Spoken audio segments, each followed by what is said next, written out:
था। कौन है महाराणा प्रताप? 7.5 फुट के कुंभलगढ़ में जन्म लिए मेवाड़ी राजा, राजस्थान के शक्तिशाली राजपूत। वो जब पूरा अकबर भारत को जीत चुका था तब अकेले मेवाड़ में ये खड़े हुए अकबर के खिलाफ। अकबर को देखिए, अकबर कभी जीता नहीं, राणा कभी हारे नहीं। कौन थे महाराणा प्रताप?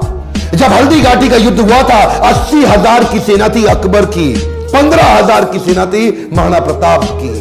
ध्यान दीजिएगा, वो 80,000, ये 15,000। राणा बोलते थे एक आदमी 5 को खत्म करेगा। ध्यान दीजिए, अकबर की सेना में दम था। कमान, अकबर की सेना में दम था, राणा के सीने में दम था। राणा कभी हारे नहीं, अकबर कभी जीता नहीं। शुरू से शुरू करते हैं। 9 मई 1540 को इनका जन्म हुआ कुंभलगढ़ में। महाराणा उदय सिंह और माता जयवंती बाई। माता जयवंती बाई इनकी न केवल मां थी बल्कि इनकी पहली गुरु भी थी। बचपन से इनमें लीडरशिप क्वालिटी इतनी ज्यादा थी कि खेल खेल में ये बच्चों के लीडर बन जाते थे, उनकी टीम बना देते थे, उनके रोल, उनके गोल डिसाइड कर देते थे।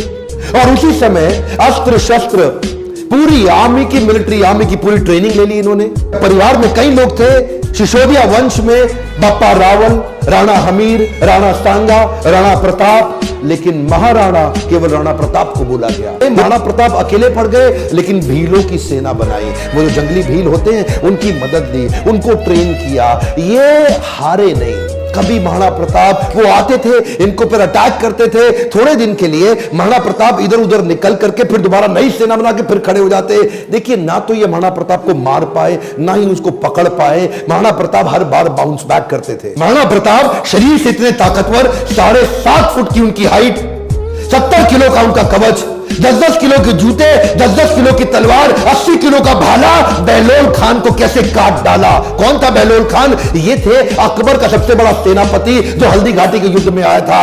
एक तलवार की काट से इन्होंने बहलोल खान समेत उनके घोड़े को 2 हिस्से में चीर डाला। ये बार बार लड़ाइयों का कारण समझिए। पॉलिटिकली और जियोग्राफिकली मेवाड़ अकबर के लिए दिल्ली से बहुत महत्वपूर्ण था। गंगा मार्ग के व्यापार मार्ग को यह पश्चिमी तट के साथ जोड़ता था। जियोग्राफिकली अगर वेस्टर्न हेमिस्फीयर से कुछ भी इंपोर्ट करना है, कुछ भी एक्सपोर्ट करना है, टेरिटरी से कुछ सपोर्ट लेना है बाहर से भारत के, तो अकबर को मेवाड़ पार करना पड़ता था। मेवाड़ ऐसी किरकिरी बन गया और ये मेवाड़ को जीत नहीं पा रहे, क्योंकि वहां पूरा भारत तो मान जाता था और वहां महाराणा प्रताप अकड़ के खड़े थे। क्या एक्चुअली अकबर बहुत बड़ा था और महाराणा प्रताप सेना के मामले में बहुत छोटे थे, लेकिन महाराणा प्रताप का वैराग्य जबरदस्त था। ये बाकी राजाओं की तरह भोग विलास, इंद्र तृप्ति इसमें नहीं थे। ये बोले कि मैं अपनी सेना के बीच में रहूंगा। ये भीलों के बीच में जाके रहने लगे, जंगल में रहते थे। उबली सब्जी, कच्चा खाना खाना, जमीन पे सोना, पत्तल पे खाना, कोई बिस्तरा ना होना,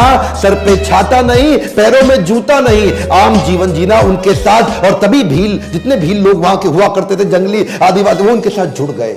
वो तन मन धन से जुड़ गए। वो कहते थे अगर आप कहीं अभी गर्दन कटवा देंगे। अकबर इसीलिए घबराता था। अकबर ने कई बार कई लोगों को भेजा। इन्होंने टोडरमल को भेजा, इन्होंने राजा मान सिंह को भेजा, इन्होंने और हिंदू राजाओं को भेजा कि तुम जाके इनको समझाओ। जलाल खान, कोरची, भगवान दास सब आए। एक्चुअली 8 बार प्रपोजल लेके आए। एक प्रपोजल तो महाराणा प्रताप को क्या दिया कि आधा हिंदुस्तान तुम्हारे नाम कर देंगे, बस मेवाड़ हमारे लिए छोड़ दो, हमारा आधिपत्य स्वीकार कर लो। महाराणा प्रताप क्या जवाब देते? वो तो का युद्ध 1576 का, इतनी छोटी सेना होने के बावजूद महाराणा प्रताप स्ट्रैटेजिकली युद्ध को कैसे लड़े। देखिए, अरावली की जो रेंज थी, पहाड़ियों की और घाटियों की, उसकी बहुत जानकारी थी इनको। कीका ये वहीं पैदा हुए, वहीं घूमे। छापामार युद्ध, द्विकंटक नीति, सैनिकों को बोले पहाड़ियों में ऊपर से और घाटियों के नीचे से पूरी तरह कवर करो। और अफगानी राजाओं को अपने साथ लिया। हाकिम खान जो उस समय अकबर के खिलाफ था, ये जैसे जैसे अकबर इनके खिलाफ लड़ते, ये भी अपने स्ट्रेटेजिक अलायंस को मिलकर के अफगानी राजा को अपने साथ लेके आए। बहुत छोटी सेना के बावजूद अकबर के छक्के छुड़ा दिए। अकबर सामने नहीं आता था इनके, अकबर को डर था। इनकी तलवार, अकबर की हाइट कम थी, एक बार मारेंगे घोड़े हाथी समेत काट देंगे। चेतक इनका इतना पावरफुल घोड़ा कि उसके आगे ना सूंड लगा देते थे। हाथी कंफ्यूज होता था कि ये घोड़ा नहीं है, कहीं हाथी तो नहीं है। था साथी तेरा घोड़ा चेतक, जिसमें तू सवारी करता था, कि तुझमें ऐसी कोई खास बात जो अकबर तुझसे डरता था। ये जो चेतक घोड़ा था